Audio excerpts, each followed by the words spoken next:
Gravitation. Gravitation आपण आधीच्या इयत्तात पण केलंय, पण आता आपण जरा आणखीन एक त्याच्याबद्दल नवीन दृष्टिकोनातून बघूया. ह्याचा शोध शास्त्रज्ञ सर आयझॅक न्यूटन यांनी लावला, सायंटिस्ट आयझॅक न्यूटन. तर ते जेव्हा एकदा बसलं ते सफरचंदाच्या झाडाखाली, ही गोष्ट सगळ्यांना माहितीच असेल, त्यावेळी काय झालं की वरतून एक सफरचंद खाली पडलं. मग त्यांना असं वाटलं की हे सफरचंद वरून खालीच का पडतंय. तर तेव्हा त्यांच्या लक्षात आलं की कुठला तरी बहुतेक फोर्स आहे जो त्या सफरचंदाला स्वतःकडे खेचतोय. तो फोर्स कोण एक्झर्ट करते? फोर्स तर ती पृथ्वी, अर्थ, तो फोर्स एक्झर्ट करते आणि त्या फोर्सला त्यांनी ग्रॅव्हिटी असं नाव दिलं. अर्थ attracts Apple towards itself. The force of attraction is directed towards the centre of the अर्थ. तर या ॲपलचा जो फोर्स आहे ना, तो सेंटर ऑफ द अर्थकडे डायरेक्टेड आहे. आणि आपण सरळ उभे राहिलो म्हणजे आपल्याला पण पृथ्वीने खेचून उभं केलेलं आहे आणि तो फोर्स पृथ्वी अप्लाय करते तो सेंटर ऑफ द अर्थकडे आहे. आणि कुठेही तुम्ही पृथ्वीवर असाल, तुम्ही नॉर्थ पोलला असाल, साऊथ पोलला असाल, इथे असाल, इथे असाल, तरी सुद्धा तो फोर्स आहे तो सेंटर ऑफ द अर्थला आहे. आणि तिथे उभा असलेल्या माणसाला काय वाटतंय, तो सरळच उभा आहे. If you drop a piece of fruit or any object anywhere on the earth, कुठेही, it will always fall towards the center of the earth. No matter where you stand on the earth, कुठेही उभे राहा. Whether you are at North Pole or South Pole or on equator, the apple is coming towards the center of the earth. तर concept of हा gravitational force आहे. आपण बघितलं की moon पण आहे, त्याला अर्थ ग्रॅव्हिटेशनल फोर्सने सेंटर ऑफ द अर्थला खेचून घेत आहे. तर आपण ते आधी बघितलंय, सेंट्रिपेटल फोर्स कसा असतो ते. तर तो ग्रॅव्हिटेशनल फोर्स एक प्रकारचा फोर्स आहे जो सेंटर ऑफ द अर्थकडे खेचून घेतो. Concept of gravitational force and gravitational force between earth and the moon. पण त्याबरोबरच आणखीन एक गोष्ट लक्षात आली की सूर्य जो आहे तो जसा अर्थला खेचून घेतो, इतर प्लॅनेट्सला खेचून घेतो, तेव्हा तसंच त्या प्लॅनेट्स आणि प्लॅनेटमध्ये पण काहीतरी फोर्स ऑफ अट्रॅक्शन असतो. तर gravity is the force of attraction between a body and अर्थ ऑर अ सेलेस्टियल बॉडी. ह्या ज्या सगळ्या सेलेस्टियल बॉडी म्हणजे काय, आकाशात फिरणाऱ्या बॉडीज आहेत ना, त्यांच्यामध्ये एक अट्रॅक्शनचा फोर्स आहे. किंवा आपण जगात राहतो, आपल्यामध्ये पण एक फोर्स आहे की जो एकमेकांकडे आकर्षित करतो, फोर्स ऑफ अट्रॅक्शन. तर त्याला आपण ग्रॅव्हिटी म्हणूया. तर असं ह्या ग्रॅव्हिटेशन फोर्सच्या डेफिनेशनचं थोडंसं एक्सपान्शन झालं, ते आपण थोड्या वेळाने बघू. त्या अगोदर आपण इनडायरेक्ट प्रपोर्शन म्हणजे काय ते त्याची उजळणी करूया. Two quantities are in indirect proportion. When one quantity increases, other decreases. दोन क्वांटिटीज आहेत ज्या इनडायरेक्ट प्रपोर्शन मध्ये असतात. जर एक वाढली तर दुसरी कमी होते, किंवा पहिली जर कमी झाली तर दुसरी इन्क्रीज होते. आणि त्यांचं प्रॉडक्ट, त्यांची मल्टिप्लिकेशन कॉन्स्टंट असते. डायरेक्ट प्रपोर्शन मध्ये काय होतं, दोनच क्वांटिटीज असतात, एक वाढली तर दुसरी पण वाढते. पण इनडायरेक्ट प्रपोर्शन मध्ये काय होतं, विरुद्ध होतं. एक वाढली तर दुसरी डिक्रीज होते आणि दुसरी वाढली, पहिली वाढली तर दुसरी इन्क्रीज होते. म्हणजे आता 4 जर वर्कर्स असतील तर ते 12 दिवसात एखादं काम करू शकत असतील, तर 4चे 6 झाले तर ते 8 दिवसात करतायत. आणि 8 वर्कर्स झाले तर ते 6 दिवसात करतील. म्हणजे वर्कर्सचा नंबर जर इन्क्रीज झाला तर त्यांचं काम कमी दिवसामध्ये कंप्लीट होत जाईल. बरोबर, 4 वर्कर्सचं काम 12 दिवसात, 6चं 8 दिवसात, 12पेक्षा कमी. म्हणजे हे इथे वाढतंय आणि हे इथे कमी होते, त्याला इनडायरेक्ट प्रपोर्शन म्हणतात. तर आता here suppose 4 workers can complete job in 12 days. Here more workers, fewer days are needed. Fewer workers, more days are needed. Let us check their product. 4 into 12, 48. 6 into 8 48, 8 into 6 48, 12 into 4 48. So the product is always 48 and workers and days are in indirect proportion. तर आता हे indirect proportion कसं लिहितो आपण? X पुन्हा alpha वापरतो पण इकडे 1/y वापरतो. आपण काय वापरतो? 1/y. आणि त्याचा अर्थ काय होतो? X into y equal to k, where k is constant of proportionality. Using our example, workers into days is equal to 48. Here k is 48. So number 48 is called constant of proportionality. तर हे numbers दिलेले असतात त्याच्यावरून हा के calculate केला जातो आणि ही अल्फा साईनचं इक्वेशन होतं. ओके, सो इनडायरेक्ट प्रपोर्शन मध्ये काय? X proportional to 1/y. आता न्यूटनचा युनिव्हर्सल लॉ ऑफ ग्रॅव्हिटेशन बघूया. According to this theory, every object in the universe attracts every other object with a definite force. तर हे समजून घेऊया. दोन ऑब्जेक्ट आहेत युनिव्हर्समध्ये. एकाचं मास m1 आहे, दुसऱ्याचं मास आहे m2.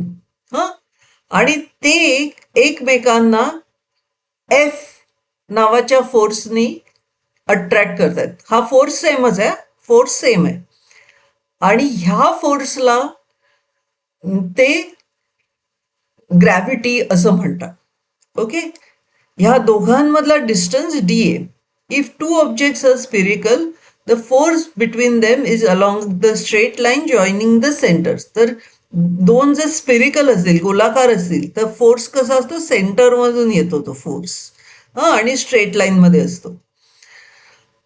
आणि त्यांच्यामधलं डिस्टन्स हे डी आहे असं समजून धरूया. If two objects are spherical, the force between them is along the straight line joining their centers, and the segment joining their center is considered as distance between them. आणि त्यांच्यामधलं अंतर कुठून घेतात? सेंटरचं जे अंतर आहे ते सेंटरचं अंतर जातं. आणि फोर्सची सुरुवात कुठे होते? सेंटर पासून होते. आता युनिव्हर्सल लॉ ऑफ ग्रॅव्हिटेशन काय म्हणतोय? Force is directly proportional. लक्षात घ्या, force is directly proportional to product of the masses. m1 आणि m2 शी तो डायरेक्टली प्रपोर्शनल आहे. म्हणजे जर m1 आणि m2चं प्रॉडक्ट वाढलं तर फोर्स वाढेल. ओके, आणि हा फोर्स आहे तो इन्व्हर्सली प्रपोर्शनल आहे डिस्टन्स बिटवीन देअर सेंटर्स. त्यांच्यामधला जो अंतर आहे त्याच्याशी तो इन्व्हर्सली प्रपोर्शनल आहे. म्हणजे फोर्स काय आहे? Force is proportional to m1 m2 divided by D square. Okay, आणि मग हे जर आपण इक्वेशन मध्ये कन्वर्ट केलं तर इकडे हा कॅपिटल जी हा कॉन्स्टंट ऑफ प्रपोर्शनॅलिटी येतो. हा कॉन्स्टंट ऑफ प्रपोर्शनॅलिटी येतो आणि हा फॉर्म्युला काय होतो? F is equal to G m1 m2 upon D square and G is called constant of gravity. हा बघा कॅपिटल जी आहे, हा जी कॅपिटल आहे आणि तो ना कॅल्क्युलेट केला आहे. मग अशी बघितलं ना तुम्ही, के हे कॉन्स्टंट ऑफ प्रपोर्शनॅलिटी आपण कॅल्क्युलेट केलं होतं डायरेक्ट प्रपोर्शनॅलिटीला सुद्धा आणि इनडायरेक्ट प्रपोर्शनॅलिटीला सुद्धा. तर इथे पण हा जी त्यांनी कॅल्क्युलेट करून ठेवलेला आहे आणि जी ची व्हॅल्यू काय? 6.673 इंटू 10⁻⁻11 न्यूटन मीटर स्क्वेअर पर के जी स्क्वेअर. हे पाठ करून ठेवायचं. हे फिल इन द ब्लँक्सला येतं. हे फिल इन द ब्लँक्सला येतं. कॉन्स्टंट ऑफ ग्रॅव्हिटी काय आहे? Capital G. Constant of gravity काय आहे? Capital G. आणि त्याची ही व्हॅल्यू आहे. पुन्हा एकदा हे वाचूया. युनिव्हर्सल लॉ ऑफ ग्रॅव्हिटेशन काय आहे हा पण पाठ करायचा. According to this theory, every object in the universe attracts every other object with a definite force. This force is directly proportional to the product of masses of two objects and inversely proportional to the square of distance between them. प्रत्येक universe मधला object आहे तो दुसऱ्या ऑब्जेक्टला attract करतो आणि तो जो फोर्स आहे तो कशाशी डायरेक्टली प्रोपोर्शनल आहे? त्या दोन ऑब्जेक्टच्या मासेसच्या प्रॉडक्टशी आणि इन्व्हर्सली प्रोपोर्शनल आहे to square of distance between them. Okay, आणि त्यामुळे हे इक्वेशन आपल्याला मिळतं F is equal to G m1 m2 by d square, and g is constant of proportionality is called constant of gravity, and value of g is what we know. आता ह्याच्यावरचं एक आपण दोन सोपी उदाहरणं बघूया. If distance between the two is tripled, how will the gravitational force between them change. दोन objects आहेत, त्यांच्यामध्ये पहिल्यांदी सपोज डिस्टन्स 3 होता, मग 9 झाला, तर हा फोर्स कसा चेंज होईल. बघा, आपल्याला काय दिलं, F is equal to G m1 m2 by d square. आता नवीन फोर्स F1 काय होणार, डिस्टन्स ट्रिपल झालंय, म्हणजे डीच्या ठिकाणी 3D झालंय. म्हणजे काय झालं, हे इथे F1 नवीन फोर्स F1 किती झाला, G m1 m2 upon 3D the whole square. म्हणजे F1 आहे जी m1 m2 upon 9D square. पण जी m1 m2 upon D square काय, एफ. म्हणजे F1 काय झाला, एफ अपॉन 9. म्हणजे gravitational force will be reduce by 1/9. म्हणजे डिस्टन्स डबल झाला तर 1/4 होईल ग्रॅव्हिटेशनल फोर्स. तर हे सगळं लक्षात ठेवा. इकडे डिस्टन्स ट्रिपल झालाय तर ग्रॅव्हिटेशनल फोर्स 1/9 होईल. त्याचप्रमाणे एखाद्या ऑब्जेक्टचं मास जर का वाढलं, what will happen to gravitational force if mass of one of the objects is doubled. तर आता इकडे m1चं मास जर 2m1 झालं तर काय होईल बघा, न्यू फोर्स काय होईल, m1च्या ठिकाणी 2m1 होईल.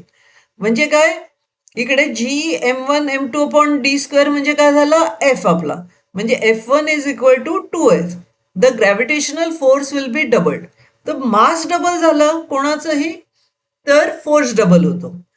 आणि जर डिस्टन्स चेंज झालं तर तो फोर्स रिड्यूस होतो. स्मॉल जी म्हणजे ग्रॅव्हिटेशनल ॲक्सेलरेशन म्हणजे काय ते बघूया. त्या अगोदर थोडीशी आपण अगोदर उजळणी करू. तर आता ह्या फिजिकल क्वांटिटीज म्हणजे काय, ज्या गोष्टी आपण मेजर करू शकतो त्याला आपण फिजिकल क्वांटिटीज म्हणतो. तर आता स्पीड, एखाद्या गाडीचा स्पीड आपण मेजर करू शकतो. स्पीड म्हणजे काय, डिस्टन्स कवर्ड अपॉन टाइम, त्यांनी आपल्याला स्पीड किंवा वेग मिळतो. तसंच स्पीड हे स्केलर आहे. म्हणजे कुठलीही फिजिकल क्वांटिटी जी एखाद्या नंबरनी पूर्णपणे डिफाईन होते त्याला आपण स्केलर असं म्हणतो. आणि जी फिजिकल क्वांटिटी त्याला नंबर आणि डायरेक्शन लागते, व्हॅल्यू आणि डायरेक्शन लागते, त्याला आपण व्हेक्टर असं म्हणतो. तर व्हेलॉसिटी म्हणजे काय, speed in particular direction. Velocity is a vector. It has value of speed and it is always in some direction. Example, when we say that a car moves in particular direction, particular म्हणजे विशिष्ट दिशेत गाडी चालली असेल with a certain velocity. Okay? आता acceleration म्हणजे काय बघूया. If velocity of a body changes. आता वेलॉसिटीचे दोन भाग आहेत. एक म्हणजे काय, स्पीड आहे त्याचा भाग म्हणजे व्हॅल्यू आहे, किंवा त्याची डायरेक्शन आहे. तर वेलॉसिटी बदलली म्हणजे काय, स्पीड बदलू शकतो, त्याची डायरेक्शन बदलू शकते, किंवा स्पीड आणि डायरेक्शन दोन्ही बदलू शकतं. हां, तर if velocity of body changes, its speed may have change, speed बदललेला आहे, or its direction may have change, दिशा बदलली आहे, or both speed and direction may have change. आता इकडे बघा, हा माणूस आहे, हा सुरुवातीला धावतोय तेव्हा जरा हळूहळू धावतोय आणि मग नंतर तो जोरात धावायला लागतो. किंवा ह्या इकडे हा पहिल्यांदा स्लो डाऊन करतो, मग जरा फास्ट होतो. अशा रीतीने इकडे आता हे जे पाखरू आहे त्याचं सारखं डायरेक्शन बदलते.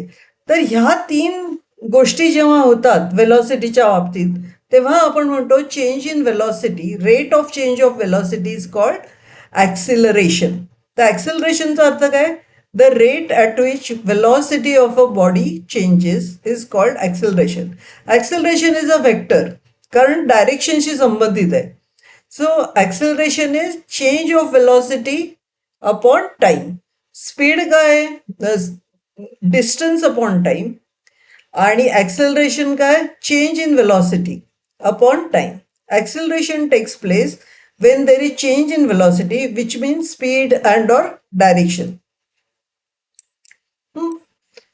तर आता फोर्स न्यूटनच्या सेकंड लॉ ऑफ मोशन मध्ये डेफिनेशन दिलंय, force is equal to mass into acceleration. आता ही गोष्ट लक्षात घ्या, फोर्स म्हणजे काय जोर. आता मास म्हणजे काय, एखादा माणूस जाडा असेल तर त्याचं जास्त मास आहे, बारीक माणसाचं बारीक मास आहे. तर आता जोर, जर त्याचं मास जास्त असेल तर त्याच्यात जोर, त्यांनी जर बुद्धा मारला तर आपल्याला जास्त जोरात लागेल, बरोबर. आणि जर तो त्यांनी अगदी वेगात मारला, हा अगदी वेगात मारला म्हणजे ऍक्सेलरेशन होताना मारला, म्हणजे त्याची वेलॉसिटी चेंज होत गेली, वेग म्हणजे वेलॉसिटी चेंज होत गेली, तरी सुद्धा लागेल ना. हलकेच मारला, जास्त वेग नसताना मारला तर कमी जोरात लागेल, आणि अगदी जोरात मारला तर तो जास्त लागेल. म्हणजे जोर कशावर अवलंबून असतो, दोन गोष्टींवर, मास आणि ऍक्सेलरेशन. तर फोर्सचं युनिट न्यूटन आहे, कॅपिटल एन लिहितात. तर 1 kg मास आणि acceleration 1 metre second square, 1 kg mass आणि ऍक्सेलरेशन 1 सेकंड स्क्वेअर असेल तर the force is called as 1 Newton force. Okay, हे जस्ट लक्षात ठेवायचं. आता force of gravity is a very important force. Force of gravity, force म्हटलं का त्याला मास पण इन्व्हॉल्व होणार आणि ऍक्सेलरेशन पण असणार. Gravitational force that acts on the mass is called weight. आता हे आपण नीट समजून घेऊया. Gravitational force that acts on the mass is called weight. आता इकडे ही गोल बॉडी किंवा बॉल भरूया ज्याचं मास एम आहे. हा, तर आता तुम्ही ते हातात धरलाय बॉल, हातात धरलाय तेव्हा काय, वेलॉसिटी 0 आहे ना. पण जेव्हा आपण तो खाली टाकतो, हा हात सोडतो आणि तो खाली बॉल पडतो, तेव्हा force of gravity will start pulling it toward the ground. Force of gravity त्याला खाली खेचायला लागते. Its velocity will increase. म्हणजे काय, वेलॉसिटी इन्क्रीज म्हणजे चेंज झाली की there is acceleration due to force of gravity. कारण वेलॉसिटी जेव्हा जेव्हा चेंज होते तेव्हा तेव्हा ऍक्सेलरेशन होतं. आता ते जे ऍक्सेलरेशन आहे, ते जे ऍक्सेलरेशन आहे त्याला आपण स्मॉल जी असं म्हणतो. We call acceleration due to gravity H G. म्हणजे जे वेलॉसिटी, ज्या वेलॉसिटीने तो खाली येत असतो बॉल, तो कॉन्स्टंट वेलॉसिटीने खाली पडत नाही, त्याची वेलॉसिटी बदलत बदलत जाते, शून्यापासून ती वाढत वाढत जाते. तर ती ती चेंज ऑफ वेलॉसिटी आहे, त्याला आपण ऍक्सेलरेशन ड्यू टू ग्रॅव्हिटी म्हणतो आणि त्याला आपण जी म्हणतो. आणि त्या फोर्सला आपण वेट असं म्हणतो. So force is equal to mass into acceleration. तर वेट एम असेल आणि acceleration due to gravity G असेल, तर वेट म्हणजे काय, एम जी. मासची व्हॅल्यू काय, M. Okay. Gravitational force that acts on the mass is called weight. Gravitational force by which Earth attracts an object towards its center is called weight of an object. हा, तो force कुठे attract करत असतो त्या बॉडीला, towards the centre of the earth. The weight is a vector quantity, कारण acceleration vector quantity आहे, त्यामुळे weight is a vector quantity. आणि वेट फोर्स आहे, force is a vector quantity, कारण त्याला दिशा पण असते, जोराला दिशा पण असते. तुम्ही जेव्हा ठोसा मारता तेव्हा कुठल्या तरी डायरेक्शनने तो ठोसा मारता, किंवा कुठली तरी गोष्ट खेचता किंवा ढकलता, ती कुठल्या तरी डायरेक्शनने ढकलता. It is different at different places on the अर्थ. आता हे जे काही स्लाइड आहे ना, ही अगदी नीट लक्षपूर्वक ऐकायची, पाठ करायची. परीक्षेत हे मास काय आणि वेट काय हे नेहमी विचारतात. हा, मास, पहिलं डेफिनेशन लिहायचं, कम्पेअर मास अँड वेट. पहिलं डेफिनेशन लिहायचं, mass is the amount of matter present in the object. म्हणजे आता तुम्ही साखरेचा विचार करा, साखरेचे जेवढे कण आहेत ना, ते जर आपण मेजर केले आणि म्हटलं 100, तर ते झालं त्याचं mass. Mass is measure of inertia. Higher the mass, higher the inertia in the body. इनर्शियाचा असा तुम्ही अर्थ अगदी पॅरलल म्हटलं ना तर इनर्शिया म्हणजे आळशीपणा. जितकं जाड मास असतं ना तितकं त्याच्या अंगामध्ये इनर्शिया असतो, म्हणजे ते हलत नाही. त्याला ढकलायला आपल्याला शक्ती लागते. Higher the mass higher is the inertia in the body. हा, पण वेट म्हणजे काय? Weight of an body, weight of an object is defined as force with which earth attracts the object. Weight काय आहे? हा फोर्स आहे. Weight is equal to W is equal to M G. ते आपण कसं W equal to M G ते आपण बघितलं. Mass is a scalar quantity, weight is a vector quantity. Mass of body is constant everywhere. आता साखरेचे कण तुम्ही इकडे मोजलेत 100 आणि तेच तुम्ही चंद्रावर घेऊन गेलेत ना तर ते 100च राहतील. पण weight of the body depends on value of g. म्हणजे जर इकडे त्या 100 कणांचं वजन जर सपोज 600 ग्रॅम असेल तर तिकडची ग्रॅव्हिटी 1/6 आहे. चंद्रावरची ग्रॅव्हिटी 1/6 आहे. ओके, तर तिथे ते वजन 100 ग्रॅमच होईल. आणि त्यामुळे मास कशाने आपण मेजर करतो? Two scale balance is use for mass. SI unit of mass is KG. Spring balance is use to measure the weight. SI unit of weight is Newton, ते आपण बघितलं. CGS unit of weight is dyne. 1 Newton is equal to 10⁵ dyne. तर हे 4 points सांगायचे. For example, one weight of 1 kg mass F is equal to M G. 1 G ची value जर 9.8 धरली तर it is 9.8 Newton. 75 kg mass weight on the earth is 75 into 9.8, that is 735 Newton. आता generally आपण weight आणखीन मास सेमच धरतो, पण वेट हे वेक्टर आहे, आणखीन मास हे स्केलर आहे. जसं स्पीड आणि वेलॉसिटी पण साधारण आपण सेमच धरतो, पण स्पीड हे स्केलर आहे आणि वेलॉसिटी हे व्हेक्टर आहे. व्हेक्टर म्हणजे ज्याला डायरेक्शन आहे. वेटला डायरेक्शन कुठे आहे? Towards the centre of the earth. Weight of an object on the moon is 1/6 the weight on the earth because value of g, gravity on the moon, is 1/6 of g on the earth. Weight of the moon is equal to mg on moon, that is equal to mg by 6.